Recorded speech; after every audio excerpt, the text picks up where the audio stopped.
소교리 문답 38문 우리 함께 문답하겠습니다. 제가 묻겠습니다. 십자가 오늘 하도 십자가를 얘기했더니 일만 열번 십자가를 왜 제 눈에 신자가 십자가로 보이죠?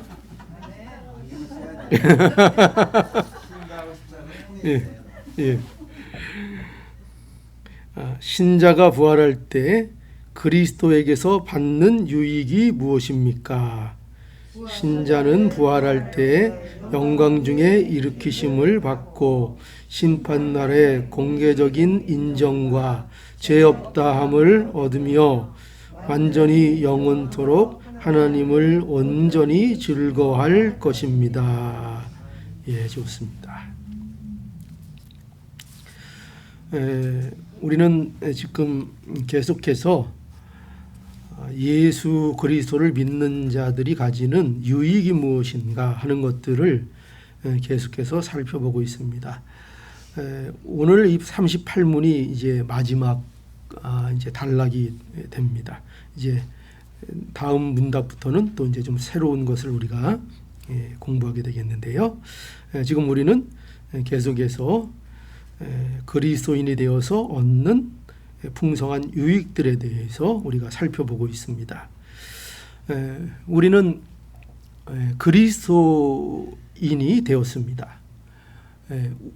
우리의 힘으로 그리스도인이 된 것이 아니라 성령의 효과적인 부르심으로 인하여 우리는 그리스도인이 되었습니다. 우리가 거듭났습니다. 그렇죠? 성령의 역사하심을 통해서 우리가 거듭났고, 그래서 우리가 예수를 구주로 믿게 되었고, 그리고 우리가 신앙생활을 하는 그리스도인이 되었습니다. 이 그리스도인이 되었다는 것은 우리가 지금 여러 시간에 걸쳐서 배우고 있지만 얼마나 이것이 복된 것인가. 참으로 많은 유익들이 있습니다. 금생의 유익들이 있었고요. 또 금생에 살아서만 유익이 있을 뿐만 아니라 또 언제도 유익이 있습니까? 죽을 때에도, 우리가 죽을 때 어떤 유익이 있는지 배웠죠. 죽을 때에도 유익이 있고, 그리고 이제 그뿐만 아니라 죽은 후에도 부활할 때에도 우리에게 유익이 있다. 이렇게 우리에게 알려주십니다. 여러분, 우리에게 부활이 있습니다. 그렇죠? 그런데 그 부활은 어떤 부활인가 하면 육체의 부활입니다. 우리는 이미 사실은 우리가 예수 그리스도 안에서 이미 부활을 사실은 경험했습니다. 그것이 사실은 거듭남입니다. 그렇죠? 예수 그리스도 안에서 우리가 영적으로 또 부활한 사람으로서 우리가 살고 있습니다. 그 부활에 참여한 자입니다. 그러나 그것으로 우리의 부활은 한정되고 끝나는 것이 아니라 우리의 부활은 또 뭐도 부활한다고요? 우리의 육체도 부활이 있습니다. 그러니까 모든 사람이 마지막 날에는 부활을 합니다. 그러니까 이것이 기독교 내용에 어떻게 보면 기독교 신앙, 기독교가 말하고 있는 하나의 핵심적인 그 진리제의 내용입니다. 부활이 마지막 때에 다 있습니다. 주님이 재림을 하시고, 그렇죠.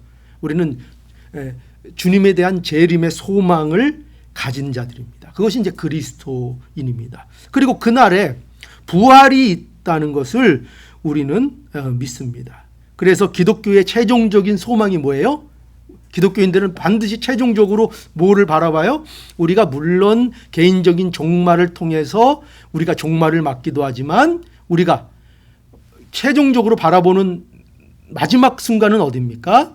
예수님의 재림과 예수님의 재림을 통한 부활의 역사에 참여하는 것이 우리의 최종적인 소망이라는 것을 우리는 알아야 합니다.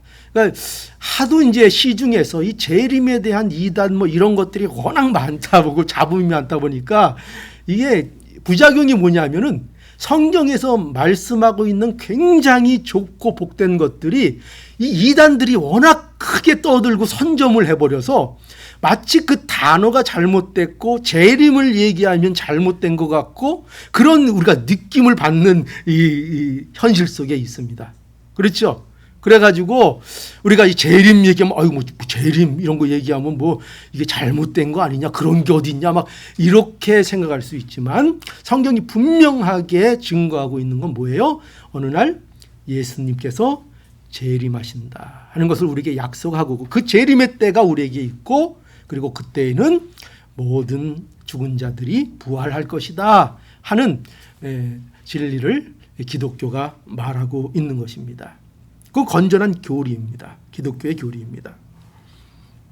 그래서 우리는 기독교인이면 이 재림과 부활에 대한 소망을 최종적으로 우리는 다 가지고 있어야 합니다. 어서 오시옵소서. 그죠? 주님 어서 오시옵소서. 그래서 우리 집사람 소원이 살아서 예수님 맞이하는 것인데 여러분들은 어떠십니까? 여러분 세상살이가 너무 재밌어서 좀 다음에 오십시오 이렇게 미루고 싶으십니까? 우리 집사람은 제가 그렇게 괴롭히지도 않았는데 그런데 이상하게 그렇게 자 맨날 입버릇처럼 아유 예수님 빨리 오셨으면 좋겠다 그렇게 그렇죠. 살아서 예수님을 만나 뵙는 것 죽지 않고 만나 뵙는다는 거 그거 얼마나 복되고 사실은 좋은 겁니까? 그렇죠? 그런데 우리는 그게 빨리 올까 봐 좀 두려워하는 사람들이 많이 있습니다. 네. 자, 어쨌든 우리의 소망은 재림, 예수님의 재림 또 그 가운데 소망 있는 부활을 우리가 소망합니다. 자, 그래서 여기 보면은 그런데 부활할 때에 모든 사람이 다 그리스도로 인한 유익을 받는 것은 아닙니다. 그렇죠? 마지막 날에 다 부활합니다. 마지막 날에 다 부활하는데 그런데 그 부활할 때에 모든 사람이 다 그리스도로 인한 유익을 받는 것이 아닙니다. 신자만 부활할 때 그리스도로 인한 유익이 있다 하는 것입니다. 그러니까 신자가 부활하고 또 불신자도 부활합니까 안 합니까? 불신자도 부활합니다. 그러나 그 부활은 너무나도 다른 부활이라는 것을 우리는 알아야 합니다. 그런데 그 근본적인 차이가 뭐라고요? 그리스도께로부터 받는 유익이 있는 부활이냐 아니면 그 유익이 없는 부활이냐라는 것으로 극명하게 나눠집니다. 그러니까 여러분 우리가 죽어서 부활할 때에도 그 차이가 뭐 때문에 생겨요? 놀랍지요? 십자가, 예수 그리스도, 예수로 인하여 그 유익이 완전히 달라지는 것입니다. 자, 그러면은 그리스도 안에서 받는 유익이 무엇입니까? 할 때 여기 오늘 소교리 문답에서는 먼저 이렇게 얘기하고 있죠. 영광 중에 일으킴을 얻고 이렇게 되어 있습니다. 영광 중에 일으킴을 얻고 그러니까 일으킴을 받는다. 살아난다는 거죠. 부활한다. 그런데 그 부활이 그냥 부활이 아니라 무슨 중에? 영광 중에 다시 살아난다 하는 거죠. 마지막 날에 모든 자가 부활하는데 그러나 다 영광의 부활을 하는 것이 아닙니다. 그렇죠? 예수 그리스도 안에 있는 자들. 요한복음 5장 28절에서 29절 보니까요. 이렇게 말씀합니다. 이를 기이 여기지 말라. 무덤 속에 있는 자가 다 그의 음성을 들을 때가 오나니 선한 일을 행한 자는 생명의 부활로 악한 일을 행하는 자는 심판의 부활로 나오리라. 그죠? 뭐라고요? 악인은 선한 일을 행한 자, 의인을 얘기합니다. 의인은 무슨 부활? 생명의 부활. 악한 일을 행한 자, 악인 무슨 부활? 심판의 부활. 이 선과 악의 기준은 세상 윤리적 기준을 얘기하는 것이 아닙니다. 누구에게 속했느냐를 말하는 것입니다. 예수님께 속했느냐, 예수님께 속하지 아니했느냐가 하나님께서 심판하시는 기준이지 세상적인 도덕과 윤리가 우리에게 기준이 되는 것이 아닙니다. 그렇다고 해서 도덕과 윤리를 무시하라는 얘기 아닙니다. 절대로. 어떤 분들은 또 그렇게 오해해서 세상에서 막 사는 분들이 있어요. 나는 구원받았어. 그럼 막 사는데 그러다가 이단되는 겁니다. 그죠? 그러면 안 됩니다. 예수를 알고 예수 안에 있는 자들은 마땅히 하나님의 법 아래 있기 때문에 도덕적으로도 윤리적으로도 하나님 앞에 우리가 이렇게 합당한 그러한 길을 걸어가야 하는 겁니다. 자, 뭐 그 정도는 우리가 뭐 다 알 수 있습니다. 그죠? 자, 그래서 모든 사람이 다 부활을 하는데 의인과 악인이 모두 부활하는데 의인은 생명의 부활로 그리스도와 연합된 부활로 영원한 평안을 얻는 생명의 부활로 나오고 악인은 심판의 부활로 수치스러운 부활로 나타난다 하는 것입니다. 이것이 이제 차이인 거죠. 근데 이 차이가 어디서 결정난다고요? 그리스도로 결정난다.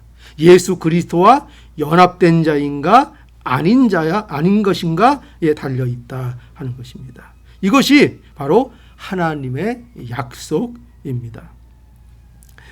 그렇기 때문에 여러분 우리가 어떤 부활을 하는 게 중요해요? 생명의 부활, 이것이 중요합니다. 어떤 부활을 하느냐, 이것이 중요합니다. 그리스도 안에 있는 자들은 영광의 일으킴을 받게 될 것입니다. 신령한 몸으로 우리가 부활을 하게 되지요. 그래서 몸과 영혼이 이제 갈등이 없는 아주 완전한 어떤 신령한 존재로서 우리가 나아가게 되는 거죠. 그리고 여기 또 보면은 두 번째로 첫 번째가 영광 중에 일으킴을 받는다 이렇게 돼 있고, 그리고 두 번째로 볼 것은 여기 뭐라고 돼 있는가 하면은 심판 날에 공개적인 인정과 죄 없다함을 얻으며 이렇게 되어 있습니다. 그러니까 마지막 날에 예수께서 공개적으로 우리를 인정해 주신다. 또 죄 없다는 것을 선언해 주신다 하는 것이죠. 그래서 이것이 여기서 뭐가 이제 강조되는가 하면은 공개적이다 하는 것입니다. 모든 자들이 알 수 있도록 밝히 모든 사실이 드러난다 하는 것입니다.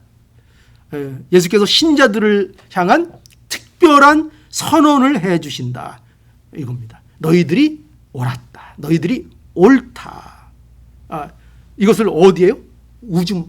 온 우주에, 온 세상에, 온 영계, 모든 것에 선포하십니다. 너희들이 옳았다. 너희들이 옳다. 너희들이 복되다. 이렇게 선언해 주시고 선포해 주신다 하는 것이죠. 마태복음 25장 31절에서부터 보면은요, 인자가 자기 영광으로 모든 천사와 함께 올 때에 자기 영광의 보좌에 앉으리니 모든 민족을 그 앞에 모으고 각각 분별하기를 목자가 양과 염소를 분별하는 것 같이 하여 양은 그 오른편에 염소는 왼편에 두리라. 그때의 임금이 그 오른편에 있는 자들에게 이르시되 내 아버지께 복받을 자들이여 나와 창세로부터 너희를 위하여 예비된 나라를 상속하라. 이렇게 말씀하셨습니다. 그러니까 이 예수, 누가 아버지의 나라를 상속할 자들입니까? 여기서도 예수 그리스도 안에 있는 자들이죠. 마지막 심판 때 양과 염소를 구분하듯이 구분하신다, 심판하신다 말씀하고 있습니다. 그러니까 성도는 하나님의 자녀다, 참으로 귀한 존재다 하는 것을 이 모든 우주가 알 수 있도록 드러내시고 공개하신다. 그러니까 마지막 날이 되면은 이 사실들이 분명하게 드러나게 된다 하는 것입니다. 누가 그걸 선포해 주세요? 예수님께서 선포해 주신다. 봐라, 나의 자녀들이다. 나의 자녀들이다. 봐라, 나의 신부다. 봐라, 나의 영광이다. 나의 전부다. 이렇게 분명하게 선포해 주신다는 겁니다. 그러나 반대로 불신자들에게는 어떻게 해요? 내가 우리 오전 시간에도 배웠죠. 그죠? 내가 너희를 도무지 모른다. 도무지 모른다. 마태복음 7장 22절에서 23절. 그날에 많은 사람이 나더러 이르되 주여 주여 우리가 주의 이름으로 선지자 노릇하며 주의 이름으로 귀신을 내어 쫓아내며 주의 이름으로 많은 권능을 행치 아니하였나이까 하리니 그때에 내가 저희에게 밝히 말하되 내가 너희를 도무지 알지 못하니 불법을 행하는 자들아 내게서 떠나가라 하시니라. 그러니까 그리스도 안에 있지 않은 자들에게는 불법을 행하는 자들아 내가 너희를 모른다. 모른다. 그러니까 얼마나 그날이 기다려집니까? 그러니까 우리가 감추어져 있던 것, 우리가 이 세상에서 인정받지 못하고 드러나지 않고 세상 사람들이 바보처럼 보고 했던 그 모든 것들이 누가 옳았다는 게 판명돼요? 신자들이 옳았다 하는 것이 그때에 다 드러나게 된다는 거죠. 이런 공개적인 무죄 판정, 공개적인 죄 없음, 공개적인 모든 인정함을 그때에 받게 된다. 그러니까 얼마나 그때가 되면은 속이 후련하겠습니까? 그죠? 얼마나 후련하겠습니까? 아무리 세상이 우리를 알아준다 하고 해도 이 세상에서는 이 사실이 명백히 드러납니까? 안 드러납니까? 이 세상에서는 이 사실이 명백하게 드러나지 않습니다. 물론 내 신앙적으로, 내 개인적으로는 확신이 있고 기쁨이 있고 믿음이 있고 내 개인적으로는 알 수 있지만 그러나 때로는 내 자신도 어쩔 때는 희미할 때가 있습니다. 그렇죠? 의심이 갈 때도 있고 정말 내가 정말 하나님의 자녀인가? 정말 하나님이 나를 사랑하시는가? 내가 정말 신부인가? 내가 하나님께 있어서 정말 이렇게 귀한 존재인가? 하는 것들이 희미해질 때가 살다 보면 있습니다. 그런데 언제 그것이 모든 것이 밝게 드러납니까? 하나님 앞에 이제 우리가 죽은 후에 부활할 때에 그리스도로부터 오는 유익이 뭐라고요? 그 그리스도로 인하여 우리가 인정받는다는 것입니다. 모든 것이 인정받고 옳다 인정함을 받고 죄 없다 인정함을 만방에 공개되는 그 놀라운 유익이 우리에게 있다 하는 것입니다. 다 드러납니다. 자, 그리고 이제 세 번째로 영원히 영원토록 하나님을 온전히 즐거워할 것입니다. 예. 우리가 부활할 때에 그리스도에게서 오는 유익이 뭐냐? 우리는 그리스도로 인하여 어떤 복을 누리는가? 그때에 완전히 복을 받고 그때에 완전히 복을 받고 영원히 하나님을 흡족히 즐거워하는 그 삶을 누리게 될 것입니다. 그리스도로 인하여 온전해진다는 거죠. 죄에서 온전히 자유해진 상태, 완전한 복락 가운데서 살게 되는 것입니다. 우리의 모든 모난 것, 부족한 것 다 어떻게 돼요? 다 그때는 사라집니다. 다 사라집니다. 그 복을 완전히 알고 그 복이 무엇인지를 우리가 완전히 알고 그 복을 완전히 기뻐하고 그 복들을 완전히 증거할 수 있는 그 유익이 그때에 우리에게 있다는 것입니다. 그것도 영원토록 말이죠. 그리고 날마다 또 새롭습니다. 날마다. 아유, 천국 가서 지겨우면 어떡하지? 맨날 즐겁고 맨날 기쁘고. 그런데 그 즐거움이 맨날 새롭고 맨날 기쁜, 날마다 기쁜 날이 된다는 것입니다. 우리로서는 이해가 안 가는 구석이 있는 것은 뭐 있습니다. 그렇죠? 그것이 뭘까? 어쩔 때는 상상도 잘 안 되고. 그러나 분명한 것은 분명히 우리에게 완전한 복을 분명히 하나님께서 주신다 하는 것입니다.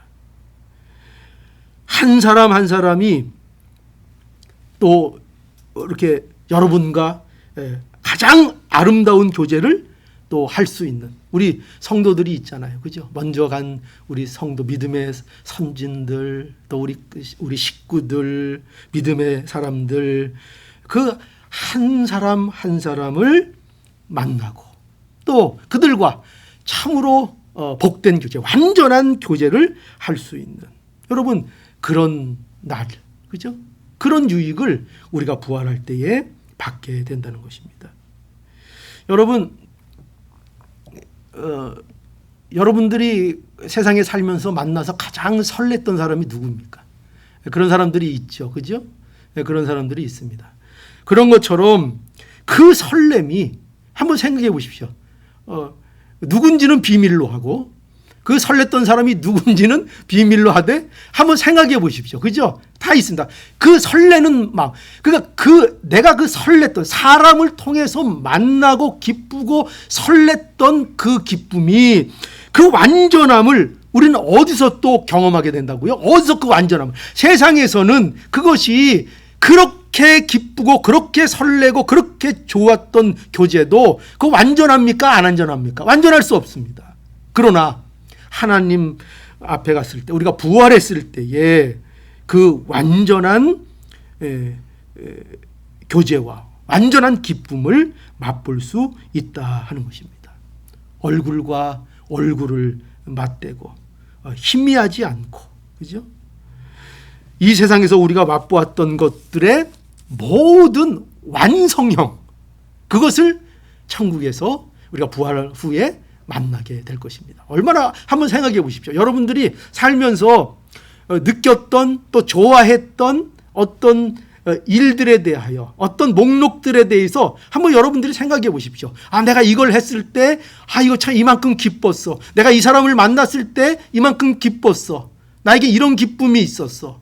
이런 평안함이 있었어. 이런 안락함이 있었어. 이런 즐거움이 있었어. 할 때에 그 모든 것들에, 모든 세상 것으로 인하여 느꼈던 그 모든 것들의 최상치, 그 한도 끝도 없는 그 최상치, 그것이 이루어지는 것입니다. 그러니까 우리가 이 세상에서 누리는 기쁨, 그것은 하나님의 나라에서 누리는 기쁨에 어떻게 보면 뭐라고 생각할 수 있습니까? 맛배기. 저 코스트코 가면은 이렇게 맛배기로 주는 것들 있죠. 이렇게 맛있으면 사고 안 맛있으면 맛있다.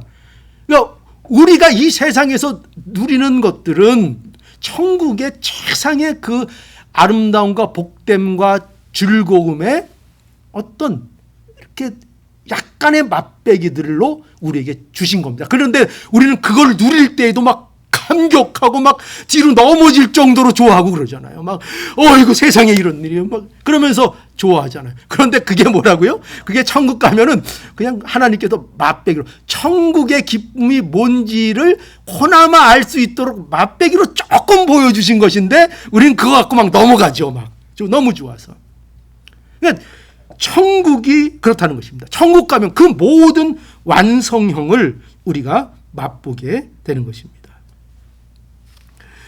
우리가 하나님을 영화롭게 하고 영원토록 즐거워하는 것이 인간의 제일 되는 목적이라는 것을 우리가 압니다. 그렇죠? 그렇지만 우리가 이 세상에서는 그 일에 대해서 얼마나 부족합니까? 마음이, 우리가 이 일에 있어서 하나가 되지를 못할 때가 많습니다.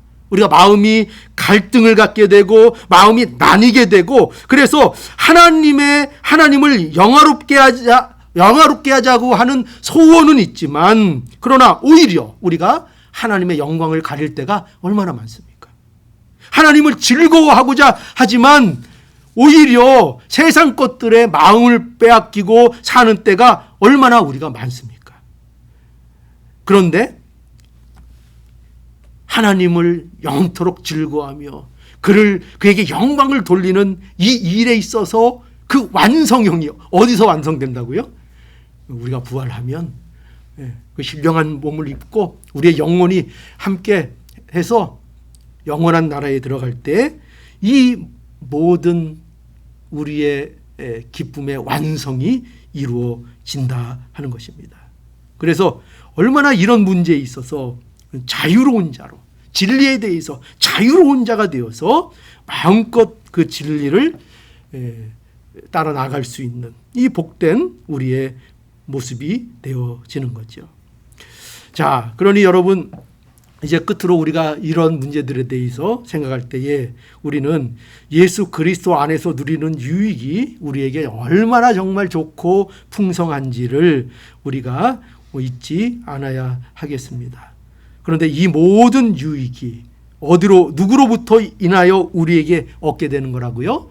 예수 그리스도로 인하여 우리가 얻게 되었고 또 앞으로도 얻게 될 것입니다. 그러니 고린도전서 15장 58절에 있는 대로 그러므로 내 사랑하는 형제들아 경고하며 흔들리지 말며 항상 주의 일에 더욱 힘쓰는 자들이 되라. 이는 너희 수고가 주 안에서 헛되지 않은 줄을 알미니라. 그죠? 주의 재림을 사모하는 신앙이 그래서 참으로 귀합니다. 여러분, 부활 이유가 저와 여러분들의 삶 중에서 가장 절정기라고 생각하시면 됩니다. 그러니까 아직 우리는 절정기가 안 왔어요. 이 세상에서 절정기를 아무리 누려도 부활 이후에 누릴 그 절정과는 비교도 할 수 없습니다. 얼마나 여러분 우리의 인생의 이 삶과 죽음과 죽음 후의 부활이 얼마나 기대되십니까? 그죠? 특별히 우리가 젊었을 때 그래도 좀 이렇게 좀 한가닥 하셨던 분들은 내가 젊을 때 내가 그때 나의 전성기였어. 그때 정말 좋았지. 진짜 정말 좋았지. 그런데 어디 가면 더 좋아요? 부활 이후가 더 여러분들에게 있어서 절정기고 여러분들에게 복된 시기라는 것을 알고 그때가 우리에게 아직도 남았다는 것을 알아야 합니다. 우리의 소망을 그래서 그때로 두어야 합니다. 재림과 부활을 소망하는 것. 이것이 그리스도인들에게 가장 정상적인 것입니다. 그러니 속히 오리라 하신 이 말씀을 기억하시면서 주 예수여 어서 오시옵소서 하는 이 재림에 대한 소망을 우리가 가져야 합니다. 그러면서 또 하나 우리를 점검할 게 있죠. 어떻게 점검해야 되죠? 이런 점검을 우리는 또 해야 합니다. 정말 내가 예수님의 재림을 소망하는가? 정말 나는 부활에 대한 소망이 있는가? 나는 기독교인이 되었는데 분명히 예수님을 믿는데 소망을 세상에만 두고 있는 것이 아닌가? 세상적인 것만 좋아하는 것이 아닌가? 왜 나는 재림에 대한 소망이 없을까? 내가 이렇게 살아도 되는 것일까? 내가 지금 무엇이 부족한가? 나의 영적인 상태는 정상적인가?